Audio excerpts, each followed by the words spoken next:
ഞാൻ അവന് വേണ്ടി ഒരു ദിവസം കൂടെ എന്ത് ചെയ്യുക, നീട്ടിവെക്കാം. 2023 യേശു വരാഞ്ഞതിന് സ്തോത്രം, 2024 യേശു വരാഞ്ഞതിന് സ്തോത്രം, 2025 യേശു വരാഞ്ഞതിന് സ്തോത്രം. യേശു വന്നിരുന്നെങ്കിൽ ഈ കഴിഞ്ഞ 3 വർഷം രക്ഷിക്കപ്പെട്ട് സ്നാനപ്പെട്ട് മാനസാന്തരപ്പെട്ട അത്ര പാപികളും എവിടെ പോയേനെ?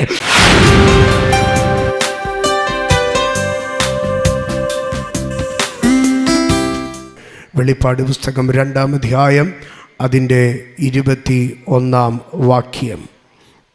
ഞാൻ അവൾക്ക് മാനസാന്തരപ്പെടുവാൻ സമയം കൊടുത്തിട്ടും ദുർനടപ്പ് വിട്ട് മാനസാന്തരപ്പെടുവാൻ അവൾക്ക് മനസ്സില്ല. വെളിപ്പാട് പുസ്തകം തിരുവെഴുത്തിലെ ഏറ്റവും ശ്രദ്ധേയവും ഏറ്റവും മനോഹരവുമായിരിക്കുന്ന പുസ്തകമാണ്. ക്രൈസ്തവ പീഡയുടെ കാലത്ത് എഴുതപ്പെട്ട ഈ പുസ്തകത്തോളം കാലങ്ങളെ വിവേചിക്കുവാൻ കഴിയുന്ന പ്രവചനാത്മാവിനെ ലോക ചരിത്രത്തിൽ മറ്റൊരു പുസ്തകത്തിനും കാണുവാൻ കഴിയുകയില്ല. ഏതാണ്ട് AD 80-90 കാലഘട്ടത്തിലാണ് വെളിപ്പാട് പുസ്തകം വിരചിക്കപ്പെടുന്നത്. റോമാ സാമ്രാജ്യമെന്ന് ഭരിച്ചുകൊണ്ടിരിക്കുന്നത് ഡൊമേഷ്യൻ കൈസറാണ്.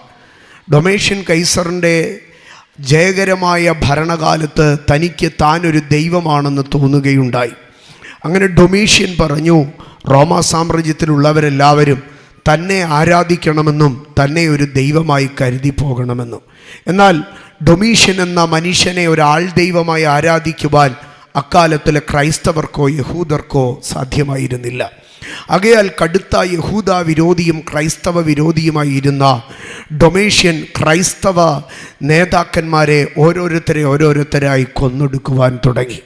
അങ്ങനെ കൊന്നൊടുക്കുന്ന വേളകളിൽ യോഹന്നാൻ എന്ന യേശു കർത്താവിനെ നേരിട്ട് കണ്ടറിഞ്ഞ അപ്പോസ്തലന്മാരെ ഒരുവനായിരുന്ന യോഹന്നാനെയും താൻ പിടിച്ചു. യോഹന്നാനെയും താൻ പിടിച്ചതിന് ശേഷമായി തിളച്ച എണ്ണയിൽ മുക്കി തന്നെ കൊല്ലുവാൻ പരിശ്രമിച്ചിട്ടും തന്നെ കൊല്ലുവാൻ കഴിഞ്ഞില്ല. അങ്ങനെ റോമാ സാമ്രാജ്യത്തിൽ അക്കാലത്തെ ഒരു പ്രവാസ തടവറ ദ്വീപായിരുന്ന ഈജിയൻ കടലിടുക്കിൻ്റെ ഉള്ളതായിരുന്ന പത്മോസ് എന്ന ദ്വീപിലേക്ക് നാടുകടത്തി. തുടർമാനമായ വോൾക്കാനോകൾ, അഗ്നിപർവ്വത സ്ഫോടനം നടന്നിരുന്നതായ ഒരു ചെറുദ്വീപായിരുന്നു ഈ പത്മോസ് എന്ന ദ്വീപ്. അങ്ങനെ തുടർമാനമായ അഗ്നിപർവ്വത സ്ഫോടന സാധ്യത ഉള്ളതുകൊണ്ട് ആ സ്ഥലത്ത് ആരും പോയി താമസിക്കുകയില്ലായിരുന്നു. ഏറ്റവും കിരാതമായിരിക്കുന്ന ജീവിതാനുഭവങ്ങളായിരുന്നു അവിടെ. ബ്രിട്ടീഷ് ഭരണകാലത്ത് ഇന്ത്യയുടെ ആൻഡമാൻസ് ദ്വീപുകളെ നാടുകടത്താനും ജയിലറയുമായി ഉപയോഗിച്ചതുപോലെ ഈജിയൻ കടലിടുക്കിൻ്റെ കനിഗർഭങ്ങൾ നിറഞ്ഞതായിരുന്ന ഈ പത്മോസ് ദ്വീപിനെ അപ്രകാരം റോമാ ഗവൺമെൻറ് മാറ്റിയിരുന്നു. ഈജിയൻ കടലിടുക്കിലുള്ള പത്മോസ് ദ്വീപിലേക്ക് നാടുകടത്തപ്പെട്ട ഒരുത്തൻ പിന്നീട് പുറം ലോകം കാണുക അസാധ്യമായിരുന്നു.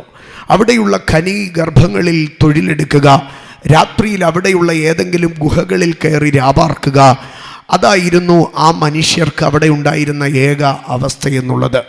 അവിടെ ചത്തൊടുങ്ങുന്ന മനുഷ്യരെ മറവ് ചെയ്യുവാൻ പോലും പാറകൾ നിറഞ്ഞു നിൽക്കുന്ന ആ സ്ഥലത്ത് സാധ്യമായിരുന്നില്ല.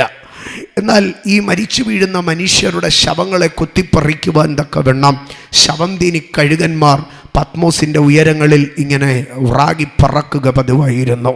ഓരോ മനുഷ്യനും മരണത്തോട് മല്ലടിക്കുമ്പോൾ തൻ്റെ ഭക്ഷണമെന്ന് കരുതി റാഗിപ്പറക്കുന്ന കഴുകൻ്റെ ചിറകൊച്ചകൾക്ക് കീഴെ കർത്താവായ യേശുക്രിസ്തുവിൻ്റെ സാക്ഷ്യവും വചനവും സംബന്ധിച്ച് യോഹന്നാൻ എന്ന വന്ധ്യവയോധികൻ പത്മോസിൻ്റെ ദ്വീപിലായിരിക്കുകയാണ്. തൻ്റെ നന്നേ ചെറുപ്പത്തിൽ യേശു കർത്താവിൻ്റെ ശിഷ്യഗണത്തിൽ വെച്ച് ഏറ്റവും കുഞ്ഞായിരുന്നു യോഹന്നാൻ അപ്പോസ്തലൻ. പുരുഷായുസ് മുഴുവനും അധ്വാനിച്ച് വാർദ്ധക്യത്തിൻ്റെ ജരാനരകൾ പിടിച്ച നാളിൽ താൻ പത്മോസിൻ്റെ ഏകാന്തതയിൽ കാണപ്പെടുകയാണ്. താൻ അവസാനിച്ചുവെന്ന് റോമാ ഗവൺമെൻറ് കരുതുന്ന ഇടത്ത് ദൈവം യോഹന്നാൻ്റെ അടുക്കൽ പറഞ്ഞു, നിന്റെ അവസാനം കാണാനാണ് ഡൊമീഷ്യൻ നിന്നെ ഇവിടേക്ക് അയച്ചത്. എന്നാൽ ഞാൻ നിന്റെ അവസാനം അവനെ കാണിക്കത്തില്ല, പകരം ലോകത്തിൻ്റെ അവസാനം ഞാൻ നിന്നെ കാണിക്കാം. ഡൊമീഷ്യൻ പറഞ്ഞു, ക്രൈസ്തവതയെ മുടിക്കുവാൻ തക്കവണ്ണം ഞാൻ നിന്നെ അവിടേക്ക് പറഞ്ഞയക്കുകയാണെന്ന്. എന്നാൽ റോമാ സാമ്രാജ്യത്തിൻ്റെ തകർച്ചയെക്കുറിച്ചുള്ള വെളിപ്പാട് അവിടെ ഇരുന്ന് യോഹന്നാൻ പ്രാപിച്ചു. മരിക്കുവാൻ തക്കവണ്ണം മരണവിധിയിൽ ഉൾപ്പെടുത്തിയാണ് യോഹന്നാനെ പത്മോസിലേക്ക് നാടുകടത്തിയത്. പക്ഷേ അവിടെ താൻ മരണത്തിൽ നിന്ന് ഉയർത്തെഴുന്നേറ്റ് മരണത്തെ ജയിച്ച യേശു ക്രിസ്തുവിനെ താൻ അഭിമുഖമായി കാണുകയുണ്ടായി. തൻ്റെ ശുശ്രൂഷയെ അവസാനിപ്പിക്കുവാനാണ് യോഹന്നാനെ ഡൊമീഷ്യൻ പത്മോസിലേക്ക് നാടുകടത്തിയത്. പക്ഷേ അവിടെ നിന്ന് താൻ ഇതുവരെ കണ്ടിട്ടില്ലാത്ത വെളിപ്പാടിൻ്റെ അടുത്ത തലത്തിലേക്ക് താൻ പ്രവേശിക്കുവാൻ തുടങ്ങി. ഉലകം നീ ഇനി കാണുകയില്ലെന്ന് പറഞ്ഞാണ് അക്കാലത്തെ ഏറ്റവും ഭയങ്കര പട്ടണമായിരുന്ന റോമാ പട്ടണം നീ ഇനി കാണുകയില്ല. നിന്റെ യെരൂശലേമിൻ്റെ ദൈവാലയം, നിന്റെ പിതാക്കന്മാരുടെ പട്ടണം നീ ഇനി കാണുകയില്ലെന്ന് പറഞ്ഞ് യോഹന്നാനെ പത്മോസിലേക്ക് നാടുകടത്തി. എന്നാൽ അവിടെ സ്വർഗത്തിലെ ദൈവം പറഞ്ഞു, ലോകം കാണത്തില്ലെന്ന് പറഞ്ഞ മനുഷ്യർക്കപ്പുറം ഞാൻ നിന്നെ വരുവാനുള്ള ലോകവും സ്വർഗവും കാണിക്കാമെന്ന് പറഞ്ഞ് യോഹന്നാനെ നിത്യതയുടെ വിഹായസിലേക്ക് ദൈവം കൊണ്ടുപോയി. അങ്ങനെ ദൈവപ്രത്യക്ഷത തനിക്കുണ്ടാകുന്നത് ഒരു കർത്തൃദിവസത്തിലാണ്. ജീവിതത്തിൻ്റെ കഷ്ടാരിഷ്ടതകളുടെ നടുവിലും ആത്മനാഥനെ ആരാധിച്ച് പ്രാർത്ഥിച്ചു കൊണ്ടിരുന്ന യോഹന്നാൻ എന്ന അപ്പോസ്തലൻ കർത്തൃദിവസത്തിൽ ആത്മവിവശതയിലായി. താൻ കാഹളത്തിനൊത്ത ഒരു മഹാനാദം കേട്ടു. ഏഷ്യ മൈനറിലെ 7 സഭകൾ, എഫസോസ്, സ്മുർണ, പെർഗമോസ്, തുയതര, സർദീസ്, ഫിലദൽഫിയ, ലവോദിക്ക തുടങ്ങിയ 7 സഭകൾക്കുള്ളതായ ദൈവത്തിൻ്റെ ആലോചനകളെ അറിയിക്കണമെന്ന് യോഹന്നാൻ ഒരു അരുളപ്പാടുണ്ടായി. ആമേൻ. എഴുതുവാനുള്ള തുകലുകളോ എഴുതുവാനുള്ള എഴുത്തുകോലുകളോ അതിനേറ്റ മഷിയോ ഒന്നുമില്ലാതെ പ്രതീക്ഷ നഷ്ടപ്പെട്ട് കിടന്ന മനുഷ്യൻ്റെ അടുക്കൽ ദൈവം പറയുകയാണ്, ലോകത്തിൻ്റെ വിധിക്കപ്പുറം ഞാൻ നിന്നെ കൊണ്ട് ചിലത് എഴുതിക്കാൻ പോവുകയാകുന്നുവെന്ന്. ഏഷ്യ മൈനറിലെ 7 സഭകൾക്ക് താൻ ദൂതെഴുതി. തുയതര സഭയുടെ അടുക്കൽ ദൂതെഴുതിക്കൊണ്ടിരിക്കുമ്പോഴാണ് തൻ്റെ അടുക്കൽ ഞാൻ വായിച്ച വേദഭാഗം ദൈവം പറഞ്ഞത്. കർത്താവ് തന്നോട് പറയുകയാണ്, ഞാൻ അവൾക്ക് മാനസാന്തരപ്പെടുവാൻ സമയം കൊടുത്തിട്ടും ദുർനടപ്പ് വിട്ട് മാനസാന്തരപ്പെടുവാൻ അവൾക്ക് മനസ്സില്ല എന്നാണ് പറയുന്നത്. തുയതര എന്ന പട്ടണത്തെ നാം പഠിക്കുമ്പോൾ ഈ ബൈബിളിലെ 7 സഭകളുടെ രേഖ പറഞ്ഞിരിക്കുന്നത് പോലെ തന്നെ പെർഗമോസിനും സർദീസിനും മധ്യേ കിടക്കുന്ന ഒരു നീണ്ട താഴ്വാരത്തിലെ പട്ടണമായിരുന്നു തുയതര എന്ന് പറയുന്ന പട്ടണം. തുയതര എന്ന് പറയുന്ന പട്ടണം വ്യാപാരികൾ ഉള്ള പട്ടണമായിരുന്നെങ്കിലും അവിടുത്തെ വ്യാപാരം അത്ര സമ്പന്നമായ വ്യാപാരമായിരുന്നില്ല. മാത്രമല്ല അവിടെ സമ്പന്നന്മാർ വന്ന് പാർക്കുവാനും താല്പര്യപ്പെട്ടിരുന്നില്ല. കാരണം ശത്രു രാജ്യങ്ങൾക്ക് വന്ന് ആക്രമിക്കുവാൻ ഏറ്റവും എളുപ്പമായിരുന്നത് കൊണ്ട്, അതൊരു സുരക്ഷിത പട്ടണമല്ലാതിരുന്നത് കൊണ്ട് ധനാഢ്യന്മാർ അവിടെ താമസിച്ചിരുന്നില്ല. ആ പട്ടണത്തിൻ്റെ പ്രധാന വ്യവസായം എന്തെന്നാൽ വസ്ത്രങ്ങൾക്ക് ചായം ചേർക്കുക എന്നുള്ളതായിരുന്നു.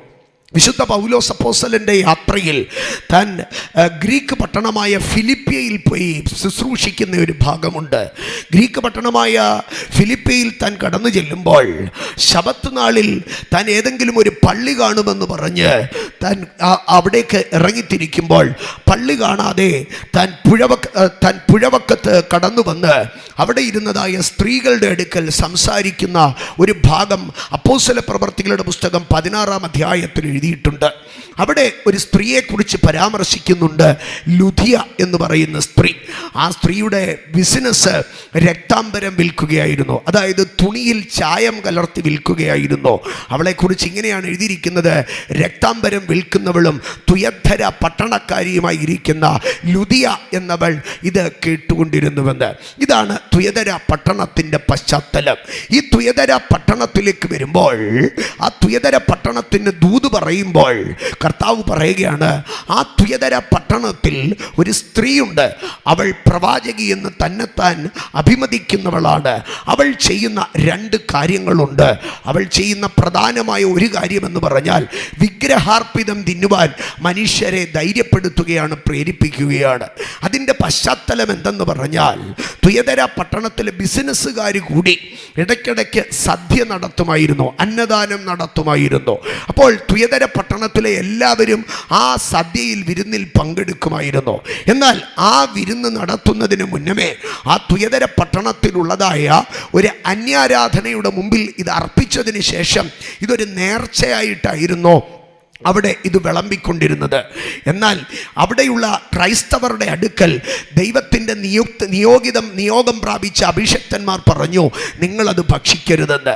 എന്നാൽ ഈ പറയുന്ന അവിടെ ഉണ്ടായിരുന്ന ഒരു സഭാമൂപ്പൻ്റെ ഭാര്യയായിരിക്കുന്ന ഇവൾ പറഞ്ഞു, ഇല്ല, അത് കുഴപ്പമില്ല, അത് ഭക്ഷണം കഴിച്ചിരിക്കുന്നത് കൊണ്ട് ഒരു കുഴപ്പവുമില്ല എന്ന് പറഞ്ഞ് ഈ സ്ത്രീ അവരെ ഇത് ഭക്ഷിക്കുവാൻ പ്രേരിപ്പിക്കുകയാണ്.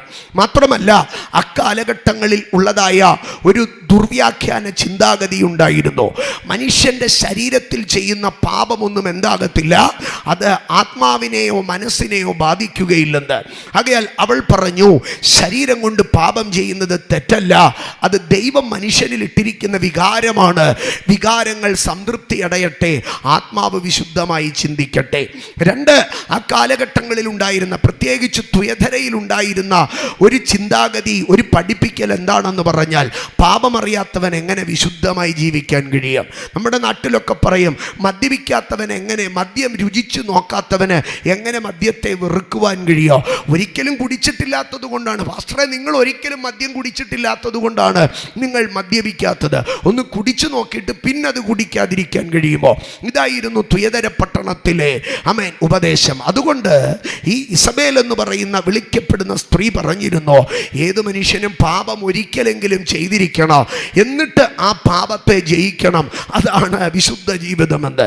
ഇങ്ങനെ ദുർവ്യാഖ്യാന പരമ്പരകളുമായി അവൾ സഭയെ തെറ്റിക്കുമ്പോൾ അവിടെ ദൈവം പറയുകയാണ് യോഹന്നാൻ്റെ അടുക്കൽ, ആ ഇസബേൽ എന്ന സ്ത്രീക്ക് ഞാൻ മാനസാന്തരപ്പെടുവാൻ സമയം കൊടുത്തു, എന്നാൽ അവൾക്ക് മാനസാന്തരപ്പെടുവാൻ മനസ്സില്ല എന്ന് പറയുകയാണ്.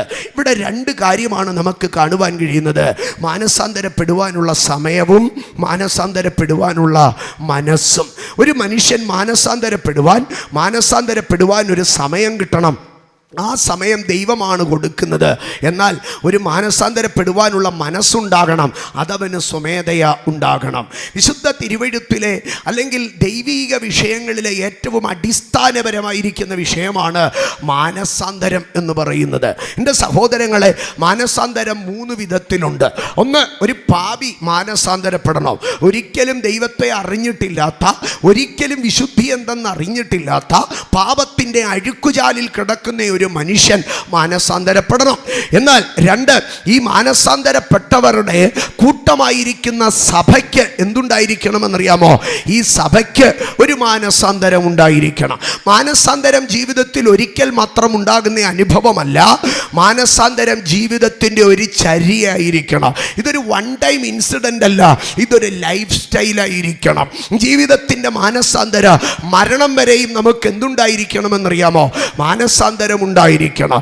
എല്ലാ ദിവസവും നമ്മളിൽ മാനസാന്തരം ഉണ്ടായിരിക്കണം. വെളിപ്പാട് പുസ്തകം 2-ാം അധ്യായത്തിൽ ആരംഭത്തിൽ മാനസാന്തരത്തെ കുറിച്ച് പറയുന്നത് എഫെസോസിലുള്ള സഭയോടാണ്. 7 സഭകൾക്ക് ദൂത് പറയുമ്പോൾ സ്മുർണയുടെ അടുക്കലും ഫിലദൽഫിയയുടെ അടുക്കലുമല്ലാത്ത 5 സഭകളുടെ അടുക്കലും മാറി മാറി പറയുന്ന ഒരു വാക്കാണ്. എന്താണെന്നറിയാമോ? മാനസാന്തരപ്പെടുക. സ്മുർണയുടെ അടുക്കലും ഫിലദൽഫിയയുടെ അടുക്കലും പറയുന്നില്ല മാനസാന്തരപ്പെടുവാൻ.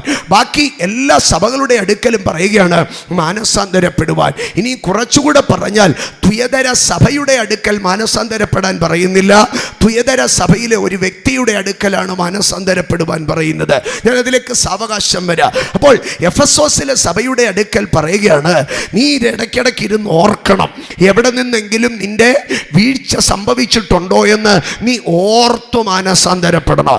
ജീവിതത്തിൽ നടന്ന വഴികളും ദൈവം നടത്തിയ വഴികളും നമ്മൾ ഓർക്കണം. ഞാൻ ഒന്നും കൂടെ പറയട്ടെ, നടന്ന വഴിയും നടത്തിയ വഴിയും ഒന്ന് ഓർക്കണം. നമ്മളെപ്പോഴും പാട്ടുപാടും, നടത്തിയ വിധങ്ങൾ ഓർത്താൽ നന്ദി ഏകിടാതിരിക്കുമോന്ന്. എൻ്റെ പ്രിയരെ, എന്നാൽ ഞാൻ ഒരു കാര്യം നിങ്ങളോട് ചോദിക്കുക, ഇവിടെ വരെ എത്തിയപ്പോൾ എല്ലാം ദൈവം നടത്തിയ വഴി തന്നെ ആയിരുന്നോ, അതോ നമ്മൾ നടന്ന വഴികളുണ്ടായിരുന്നോ? പിന്നിട്ട ജീവിതത്തിലേക്കൊന്ന് ഇരുന്നോർക്കണം. ജീവിതത്തിൻ്റെ തത്രപ്പാടിനും തിരക്കിനും ഇടയിൽ ഒരു ഇടവേള എടുക്കണം. ഇന്നലകളെ ഒന്ന് ഓർക്കാൻ, നമ്മുടെ പ്രവർത്തികളെ ഓർക്കാൻ, നമ്മുടെ ഇടപാടുകളെ ഓർക്കാൻ, നമ്മുടെ സംഭാഷണങ്ങളെ ഓർക്കാൻ, നമ്മുടെ ബന്ധങ്ങളെ ഓർക്കാൻ, നമ്മളെ വളർത്തിയവരെ ഓർക്കാൻ, നമ്മളെ നടത്തിയവരെ ഓർക്കാൻ, നമ്മളെ സ്നേഹിച്ചവരെ ഓർക്കാൻ, നമ്മുടെ കൂടെ നടന്നവരെ ഓർക്കാൻ, സഹയാത്രികരെയും സഹജീവികളെയും കണ്ടു വളർന്ന നമ്മുടെ ജീവിതത്തിൻ്റെ ഇന്നലകളിലേക്കൊന്ന് തിരിഞ്ഞു നോക്കണം. അപ്പോൾ നമുക്കറിയാം നമുക്ക് എവിടെയൊക്കെ മാനസാന്തരം വേണമെന്ന്. അപ്പൊ സഭയോട് പറയുകയാണ്, സഭയെ നിനക്ക് ഒരു മാനസാന്തരം വേണം. എന്നാൽ വെളിപ്പാട് പുസ്തകം 3-ാം അധ്യായത്തിലേക്ക് കടന്നു വരുമ്പോൾ 3-ാം അധ്യായം സർദീസിലെ സഭയുടെ ദൂതൻ എഴുതുക എന്ന് പറഞ്ഞ് സർദീസിലെ സഭയുടെ ദൂതൻ എഴുതുന്ന മാനസാന്തരം എന്താണെന്നറിയാമോ? നീ പ്രാപിക്കുകയും കേൾക്കുകയും ചെയ്തത് ഓർത്ത് അത് കാത്തുകൊണ്ട് മാനസാന്തരപ്പെടുക. അപ്പോൾ വചനത്തെ സൂക്ഷിക്കുന്നവനും എന്ത് ചെയ്യണം? മാനസാന്തരപ്പെടണം. അപ്പൊ വീഴ്ച സംഭവിച്ചവനും മാനസാന്തരപ്പെടണം, സൂക്ഷിക്കുന്നവനും മാനസാന്തരപ്പെടണം. ഇത് സഭയുടെ മാനസാന്തരമാണ്. അപ്പൊ ആദ്യം ഒരു പാപി മാനസാന്തരപ്പെടണം, 2 സഭ മാനസാന്തരപ്പെടണം. നമ്മുടെയൊക്കെ സഭകളിൽ മാസത്തിൽ ഒരിക്കലെങ്കിലും നമ്മൾ ഉപവാസം ഇരിക്കും. 2 ദിവസം 3 ദിവസമൊക്കെ നമ്മൾ ഉപവാസം ഇരിക്കും. പറ്റുമെങ്കിൽ നമ്മൾ ഒരാഴ്ചയൊക്കെ ഉപവാസം ഇരിക്കും, മിനിമം മാസം തോറും. പിന്നെ വർഷത്തിൽ 3 പ്രാവശ്യമെങ്കിലും നമ്മൾ ഒരു നീണ്ട ഉപവാസം 21 ഇരിക്കുക. ഈ ഉപവാസങ്ങളുടെയൊക്കെ പ്രാരംഭ സമയങ്ങൾ തുടങ്ങി നമ്മൾ ഏറ്റവും ഫോക്കസ് ചെയ്യുന്നത് എന്തിലായിരിക്കുമെന്നറിയാമോ? ആഴമേറിയ ഒരു മാനസാന്തരത്തിലേക്ക്. അപ്പൊ സഭയ്ക്കകത്ത് ഒരു മാനസാന്തരം ഉണ്ടാകണം. ആമേൻ. 3-ാമത്തെ മാനസാന്തരം എന്ന് പറയുന്നതാണ് തുയതര സഭയുടെ മാനസാന്തരം. അവിടെ തുയതര സഭയോടല്ല മാനസാന്തരപ്പെടാൻ പറയുന്നത്, അവിടുത്തെ ഇസബേൽ എന്ന് പറയുന്ന ഒരു വ്യക്തിയെ ചൂണ്ടിക്കാണിച്ചിട്ട് പറയുകയാണ്, ഞാൻ അവൾക്ക് മാനസാന്തരപ്പെടുവാൻ സമയം കൊടുത്തു, പക്ഷെ അവക്ക് മാനസാന്തരപ്പെടുവാൻ മനസ്സില്ല എന്ന് പറയുകയാണ്. ഇന്ന് രാത്രി എന്നെ കേൾക്കുന്ന എൻ്റെ സഹോദരങ്ങളെ ഞാനൊന്ന് വിളിച്ചു പറയട്ടെ, ദൈവം നിനക്കൊരു സമയം തരികയാണ്. എന്തിനു വേണ്ടിയാണെന്നറിയാമോ? മാനസാന്തരപ്പെടുവാൻ ഉള്ള സമയം. ദൈവം മനുഷ്യന് മാനസാന്തരപ്പെടുവാൻ നൽകുന്നത് എന്തൊക്കെയാണ്? ഇന്ന് രാത്രി ഞാൻ പ്രാരംഭമായി ധ്യാനിക്കുവാൻ പോകുന്നത്, ഒരു മനുഷ്യൻ്റെ മാനസാന്തരത്തിന് വേണ്ടി ദൈവം എന്തു നൽകുന്നു, ഒരു മനുഷ്യൻ്റെ മാനസാന്തരത്തിന് വേണ്ടി ദൈവം എന്ത് നൽകുന്നു. അതിൽ ഒന്നാമത് ദൈവം മനുഷ്യൻ്റെ മാനസാന്തരത്തിന് വേണ്ടി നൽകുന്നത് എന്താണെന്നറിയാമോ? സ്തോത്ര, മനുഷ്യന് സമയം നൽകുകയാണ്. ഞാൻ അതിനകത്ത് അതിലേക്ക് കയറുന്നതിന് മുൻപേ ഒരു കാര്യം ഞാൻ ഓർപ്പിക്കട്ടെ. എൻ്റെ സഹോദരങ്ങളെ, ലോകത്തിൽ എനിക്കും നിങ്ങൾക്ക് സമയം തരാൻ ഒരേ ഒരാൾക്കേ കഴിയത്തുള്ളൂ. ആർക്ക് മാത്രമേ കഴിയത്തുള്ളൂ എന്നറിയാമോ? സ്വർഗത്തിലെ ദൈവത്തിന് മാത്രമേ നമുക്ക് സമയം തരാൻ കഴിയത്തുള്ളൂ.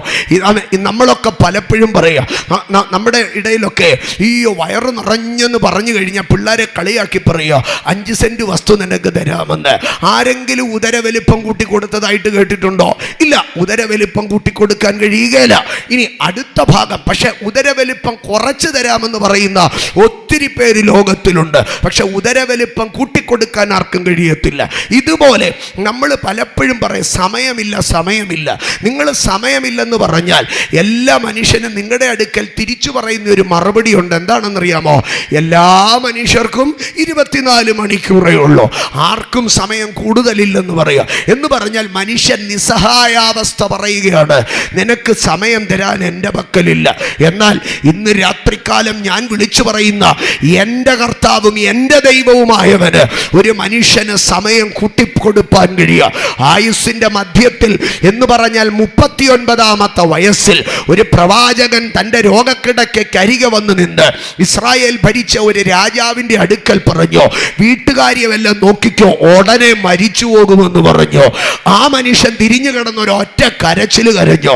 കരച്ചിൽ കേട്ട് സ്വർഗത്തിലെ ദൈവം കൊട്ടാരത്തിൽ നിന്ന് ഇറങ്ങിപ്പോയ പ്രവാചകനെ തിരിച്ചു വിളിച്ച് കയറ്റിയിട്ട് പറഞ്ഞു, ദൈവം എൻ്റെ അടുക്കൽ പറഞ്ഞു, നിന്റെ ആയുസ്സിൽ ഒരു 15 വർഷം കൂടെ, 15 മിനിറ്റ് അല്ല, 15 ദിവസമല്ല, 15 മാസമല്ല, നിന്റെ ആയുസ്സിൽ 15 വർഷം കൂടെ കൂട്ടി തന്നിരിക്കുന്നു.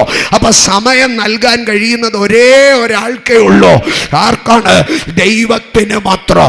ആമേൻ. ഇന്ന് രാത്രികാല 2026 പുതുവർഷം കണ്ട് ഇവിടെ കയറിയിരിക്കുന്ന ഓരോ പ്രിയപ്പെട്ടവരുടെ അടുക്കലും ഞാൻ പറയുകയാണ്, നീ 2026 കണ്ടത് ഒരു മനുഷ്യന്റെ ഔദാര്യമല്ല, സ്വർഗത്തിലെ ദൈവത്തിന്റെ കരുണയാണ്.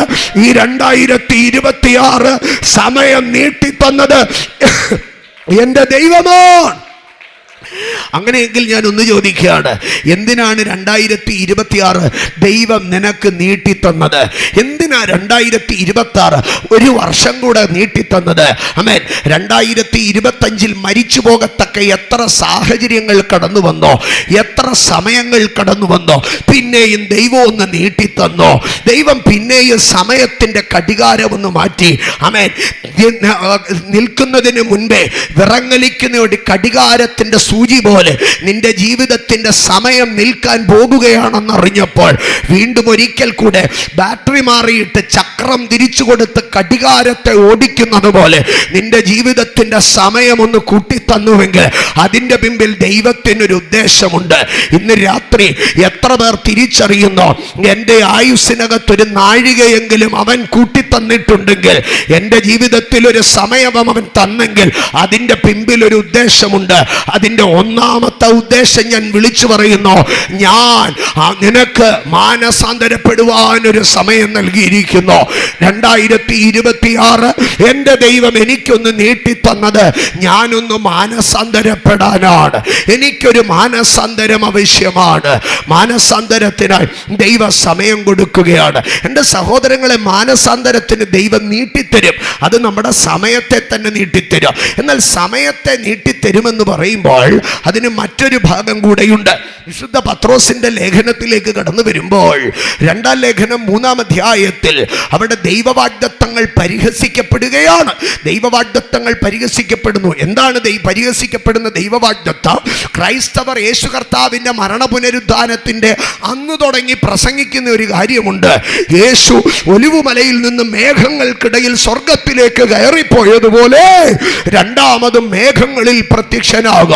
അന്ന് കാഹളം ധ്വനിക്കും, മരിച്ചവർ അക്ഷയരായി ഉയർക്കുക, നാം രൂപാന്തരപ്പെടുക. കർത്താവ് താൻ ഗംഭീരനാദത്തോടും പ്രധാന ദൂതന്റെ ശബ്ദത്തോടും ദൈവത്തിന്റെ കാഹളത്തോടും സ്വർഗാദി സ്വർഗത്തിൽ നിന്ന് മധ്യാകാശത്തിൽ ഇറങ്ങി വന്ന് നിൽക്കുമ്പോൾ ക്രിസ്തുവിൽ മരിച്ചവർ കല്ലറകളെ തുറന്ന് സ്വർഗാദി സ്വർഗങ്ങളിൽ നിന്ന് ഇറങ്ങി വന്നിരിക്കുന്ന ക്രിസ്തുനാഥനെ കാണുവാൻ മധ്യാകാശത്തിൽ എടുക്കപ്പെട്ട് മേഘങ്ങളുടെ മണിപ്പന്തലിൽ വെച്ച് അരിമനാഥനെ കാണുമെന്ന് ഒരു വാഗ്ദത്തം കിടപ്പുണ്ട്. പക്ഷെ കുറെ കഴിഞ്ഞപ്പോൾ നാട്ടുകാർ കളിയാക്കാൻ തുടങ്ങി.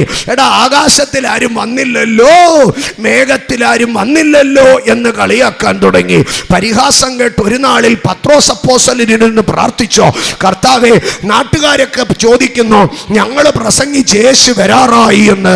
ഞങ്ങൾ പ്രസംഗിച്ചു, ഇതാ ഈ മധ്യാകാശത്തിൽ യേശു മടങ്ങി വരുമെന്ന്. പിന്നെയും ഞങ്ങൾ പ്രസംഗിച്ചോ, ഒലിവുമലയുടെ നെടുകയിൽ നീ യഹൂദന്റെ രക്ഷയ്ക്കായി ഇറങ്ങി വരുമെന്ന്. എന്താ കർത്താവേ വരാഞ്ഞത്? അന്നാളിൽ ഈ പത്രോസിന്റെ അടുക്കൽ സ്വർഗത്തിലെ ദൈവം മറുപടി പറഞ്ഞു. ആ മറുപടിയെ പിന്നീട് ലേഖനം എഴുതുമ്പോൾ പത്രോസ് എഴുതി വെച്ചോ. 2 പത്രോസ് 3-ാം അധ്യായം അതിന്റെ 9-ാം വാക്യത്തിലേക്ക് 8-ാം വാക്യത്തിലേക്ക് വരുമ്പോൾ പത്രോസ് ഒരു ചരിത്രം പറയുകയാണ്, ഒരു മർമ്മം, ഒരു രഹസ്യം പറയുകയാണ്. എന്നാൽ പ്രിയമുള്ളവരെ, കർത്താവിന് ഒരു ദിവസം 1000 സംവത്സരം പോലെയോ, 1000 സംവത്സരം ഒരു ദിവസം പോലെ ഇരിക്കുന്നു എന്നീ കാര്യം നിങ്ങൾ മറക്കരുത്.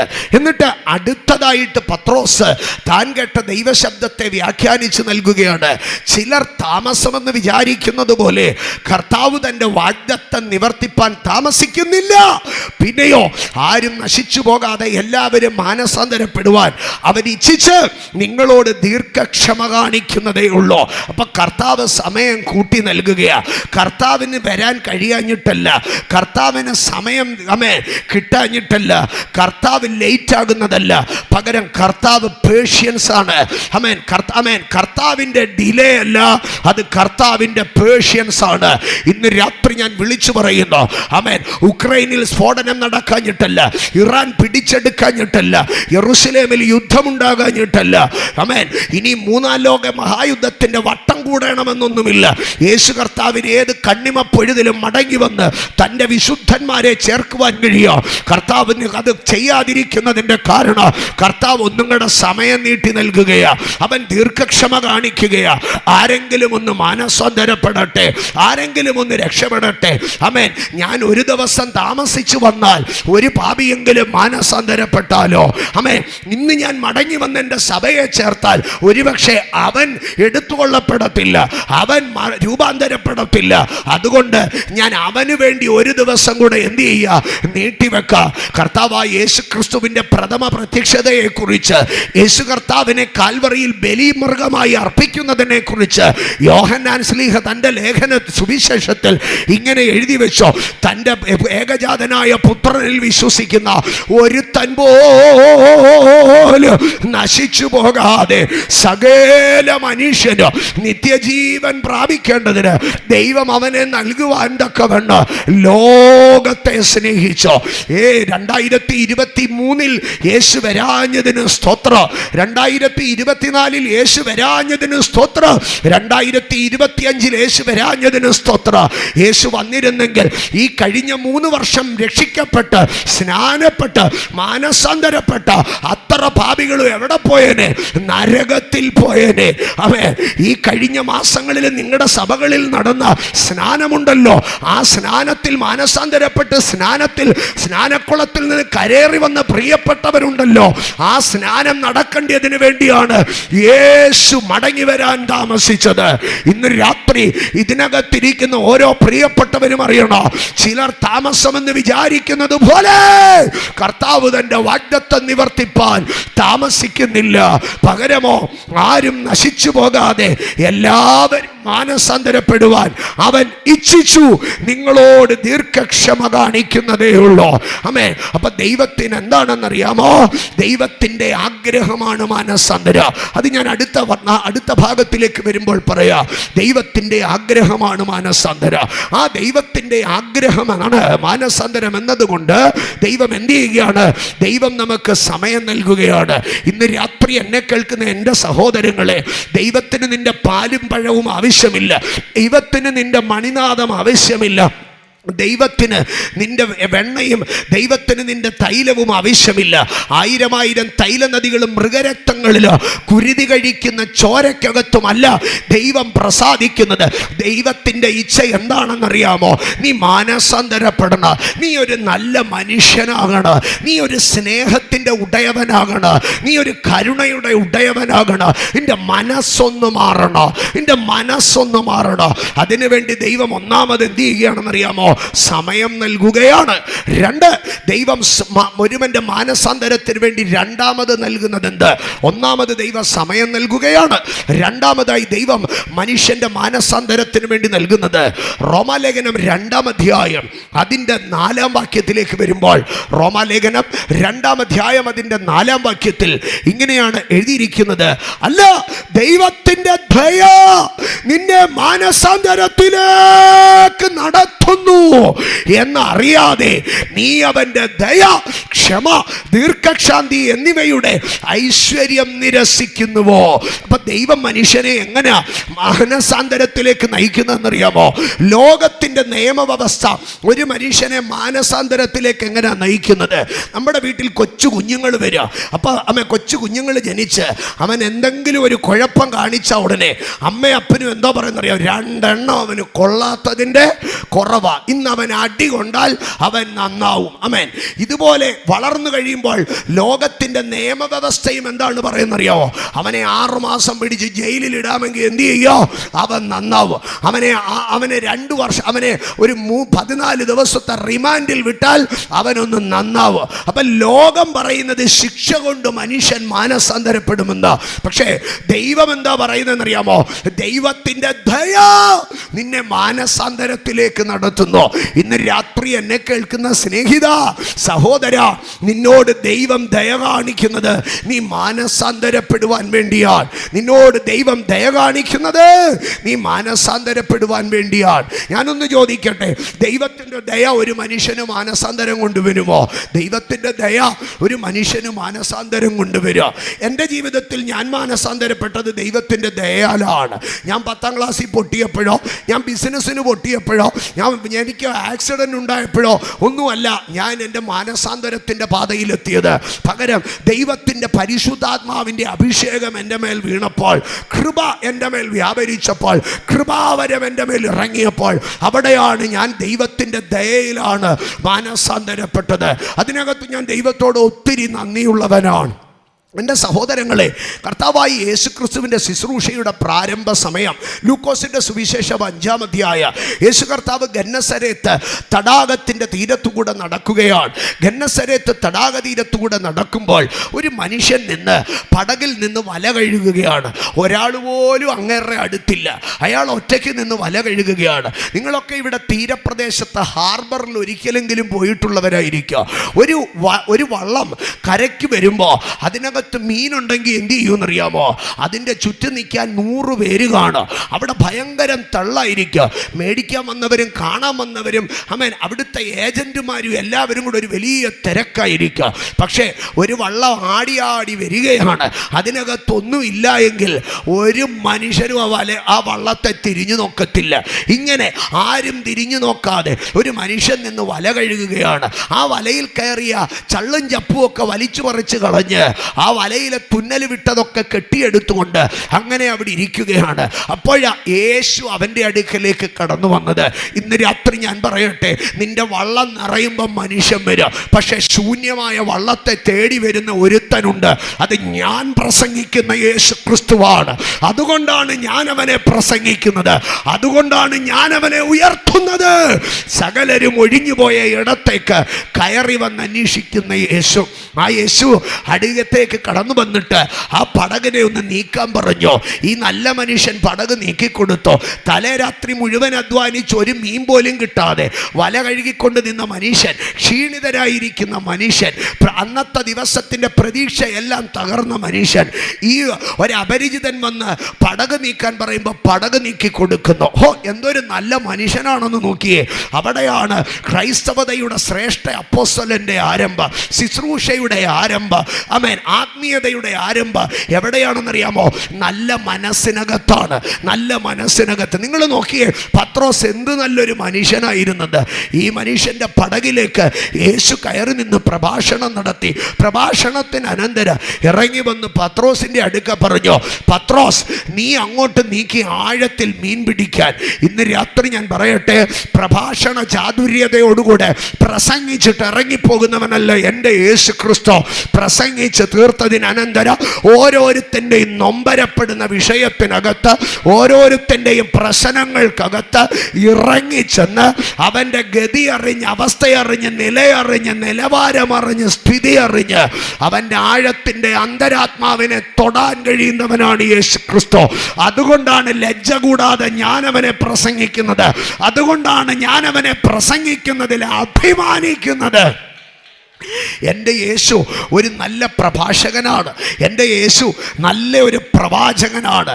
എന്നാൽ യേശുവിൻ്റെ അടുക്കൽ ജനം ഓടിക്കൂടിയത് പ്രഭാഷണ ചാതുര്യതയെക്കാട്ടിലോ പ്രവാചക ശബ്ദത്തെക്കാട്ടിലോ അവൻ്റെ അകത്ത് വ്യാപരിച്ച ദൈവശക്തി ജനത്തിന് നൽകുന്ന വിടുതലുകളെ കണ്ടിട്ടാണ്. അതാണ് ഞാൻ പ്രസംഗിക്കുന്ന ദൈവമാർഗത്തിൻ്റെ, ഞാൻ പ്രസംഗിക്കുന്ന ക്രിസ്തീയതയുടെ ശ്രേഷ്ഠത. ക്രിസ്ത്യാനിത്വം വളർന്നത് പ്രസംഗത്തിൻ്റെ ശക്തി കൊണ്ടല്ല. ലോകം കണ്ട ഏറ്റവും കിരാത ഇസങ്ങളിലൊന്ന് നാസിസമാണ്. നാസിസം വളർത്തിയെടുത്ത ഹിറ്റ്ലറിന്റെ അടുക്കൽ ചോദിക്കുക, ഹിറ്റ്ലർ, താങ്കൾ എങ്ങനെയാണ് നാസിസം വളർത്തിയെടുത്തത്?